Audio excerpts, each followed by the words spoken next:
রমজান মাসে সবচেয়ে বড় জিকির কোনটা? এটা তো নেকির মাস। তো নেকির যে মাস, তাহলে কি কোন নেকিটা করতে গেলে সবচেয়ে বেশি ভালো? তো বুঝে কোরআনের তেলাওয়াত।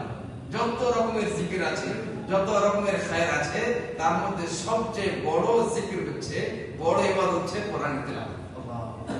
কিন্তু আজ মুসলমানরা সবচেয়ে বেশি এদিকে পিছনে। এটা কোরআন আমাদের হেদায়েতের জন্য এসেছে।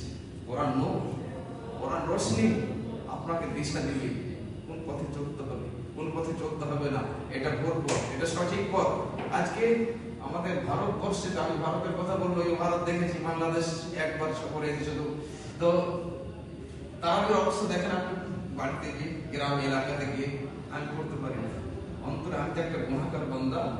কিন্তু তারাবির নামাজে যখন যাচ্ছি, তো ইমাম সাহেব একটা সূরাতে পুরো তারাবি শেষ করে দিয়েছে, আর ফটাফট এটা খেলা, এটা তামাশা হচ্ছে। এটা তো কোরআনের মাস, আর তুমি খেলা করছেন।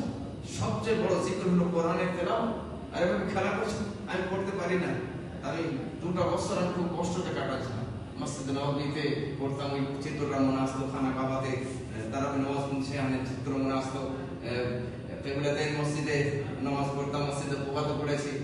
কি করবো? আল্লাহ তাআলা আমার জন্য একটা রহমতের দরজা খুললো, যে আমার ছেলেটা হাফেজ হওয়ার পরে আমার ছেলেটাকে নিয়ে নামাজ রহস্যপুর মাদ্রাসা, আমাদের রহস্যপুর মাদ্রাসা আছে। গত বছর আমার ছেলে পড়াচ্ছিল, এবছর। তারপরও তাদের কোনো